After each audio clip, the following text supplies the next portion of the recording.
Hey guys, welcome back to my channel. It's been about 2 weeks since we last met. Quick life update. Back to work, back to school. Trying my hardest to keep my head above water.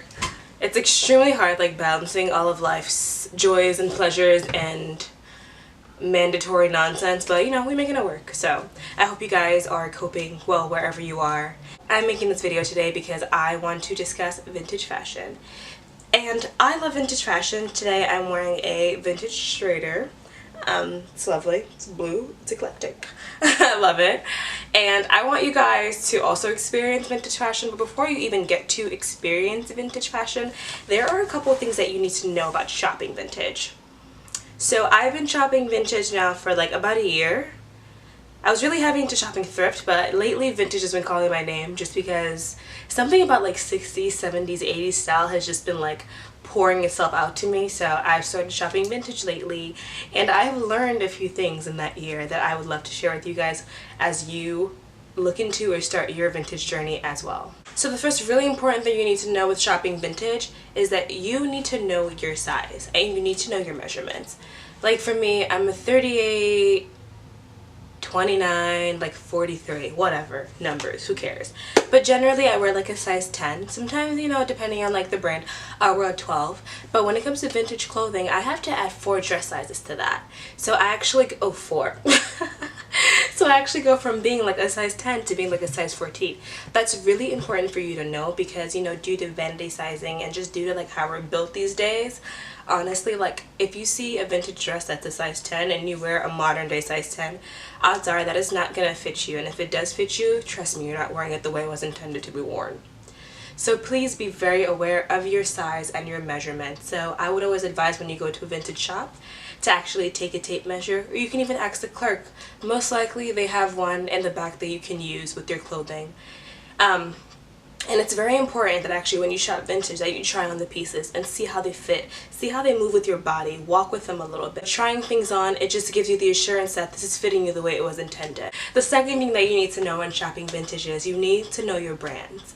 So you don't have to have like a huge list of like vintage brands to know, but you need to know that you have a resource where you can look up brands and know if this is a vintage brand or not. So a great resource that I love using is the Vintage Fashion Guild. It has a huge directory on a lot of vintage brands. It's amazing. Like if I go to a store and I see like a dress by Schrader, if I don't know who Schrader is, I type in that name into their search box and it comes up with the history of that brand. And it tells you everything you need to know about that brand. That is extremely important because these days a lot of brands, because vintage is so popular, they're actually like making their clothing seem more vintage. H&M does it, Forever 21 does it, Zara does it, Topshop, they do it. They give their clothes a vintage feel, and if these clothes end up being thrifted and such, you need to be sure that what you're buying is a vintage piece. So vintageguild.com is an amazing resource to use when you're not sure if a piece is just vintage looking or if it's really vintage. If the labels are attached, just type in the name into the search box and look it up. And it'll give you the deets on most brands, not all, because you know no one's perfect. But it'll give you the deets on a huge number of vintage brands. So the third thing that you need to know are the things that you need to avoid. So for one, I would definitely say avoid clothing that says made in China, made in Bangladesh, made in the Philippines, made in New Mexico, made in Mexico, and etc. Just because a lot of these clothing, when they have like that made in China, made in the Philippines, whatever tag on them, these pieces tend to not be vintage pieces. You want to go for clothing that's mostly made in the USA. That is really the key niche that you want to go for when it comes to vintage. Made in the USA. You want to go with clothing that have the union tags as well. Those are key signs that these pieces are most likely authentic vintage pieces. So if you see made in China, made in the Philippines, that should kind of like, you know, make you a bit alert to the fact that this piece may not be a vintage piece. So the fourth thing that you need to know is that vintage is expensive. Most times vintage pieces do not come at thrift prices. And that's something that I think a lot of people tend to struggle with when they're just like, oh my god, this vintage dress is $65. I'm like, hey, yeah, it is. It's expensive because these clothes, they have a rich history. They come from decades. These are clothes that were worn 40, 30 years ago. These comes from, and sometimes honestly you can find clothes from like the 20s. That's really old. They come from decades and decades of history.